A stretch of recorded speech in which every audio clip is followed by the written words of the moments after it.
8 ذوالحجہ کو آپ جب مینا جائیں گے،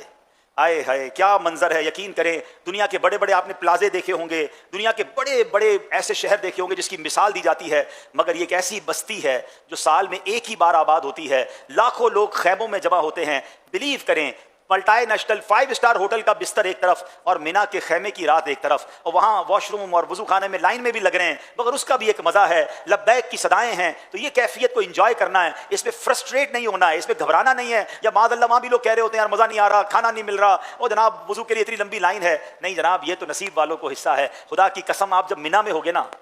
دنیا کے کروڑوں مسلمانوں کی آنکھیں اشکبار ہوں گی،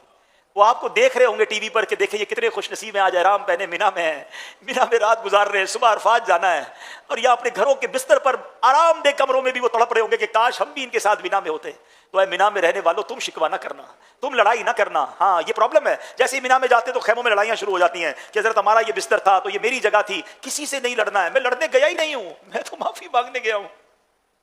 میں تو مغفرت لینے گیا ہوں۔ اگر آپ کو لگتا ہے کوئی غلط کر بھی رہا ہے تو آپ معلم کے بندے کو بلائیں، خود کسی سے نہ لڑے، کونے میں بیٹھ جائیں، ذکر و درود پڑھیں، 5 نمازیں آپ نے وہاں پڑھنی ہے ماشاءاللہ، اور بھی رفیق الحرمین ساتھ لے جائیں، کوئی کتابیں ساتھ لے جائیں۔ اچھا وہ ہم نے بھی دیکھا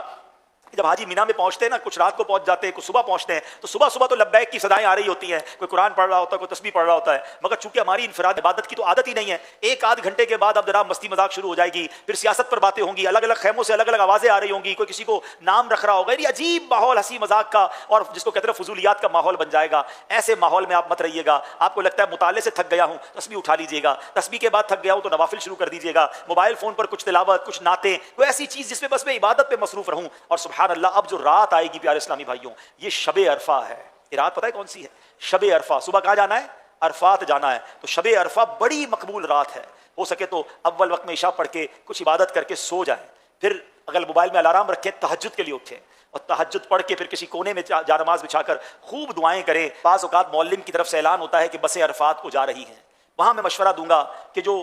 مینا میں رات ہے نا، یہ گزارنا سنت مؤکدہ ہے، تو کوشش کریں کہ فجر کی نماز پڑھ کر جائیں، کہ یہ سنت ہے کہ فجر پڑھ کر، بلکہ طلوع آفتاب کے بعد، یا فجر کا ٹائم ختم ہو جائے پھر جائیں، لیکن رات سے معلم کی بسیں شروع ہو جاتی ہیں۔ اگر سارے ہی جا رہے ہیں اور آپ کی معلم یا آپ کا گروپ لیڈر بات نہیں مان رہا تو پھر آپ چلے جائیں، ورنہ تجربے کی بات یہ میں کہوں گا کہ اگر آپ 30-40 حاجی مل کر آپ اپنے گروپ لیڈر کو یا معلم کو کہیں کہ ہم نہیں جائیں گے، ہم نے فجر کے بعد ہی جانا ہے، ہمارا بس کا انتظام فجر کے بعد کریں، تو وہ الحمدللہ کر دیتے ہیں، کیونکہ ان کی ذمہ داری ہے کہ ایک ایک حاجی کو عرفات میں پہنچانا، یہ ان کی ذمہ داری ہے۔ لڑائی نہیں کریے گا، لڑائی نہ کریں، ریکویسٹ کریں، دیکھیں سنت ہے، ہم 30-40-50 لوگ تو جمع ہو گئے نا، ایک بس کے لوگ ہیں، ہمارے لیے بس صبح کے بعد کر دیں، تو پھر ہم جب ریکویسٹ کرتے ہیں تو نارملی وہ مان جاتے ہیں، اور ماشاءاللہ فجر کی سنت بھی ادا ہو جاتی ہے۔ لیکن لڑائی نہ کریں، آپ کو ایسا لگتا ہے پورا ہی قافلہ جا رہا ہے اور میں اکیلا رہ گیا ہوں، تو پھر آپ بھی چلے جائیں، انشاءاللہ پھر گناہگار نہیں ہوں گے، کیونکہ آپ کی تو مجبوری ہے۔ اب آپ رات گزار لی، فجر ہو گئی، بہتر یہ ہے کہ کتابوں میں لکھا کہ مسجد خیف کے سامنے جو کوہ سبیرہ ہے، سورج جب اس پر چمکے، یعنی فجر کا وقت ختم ہو جائے، سورج اوپر آ جائے، اب عرفات کو چلے، اور سبحان اللہ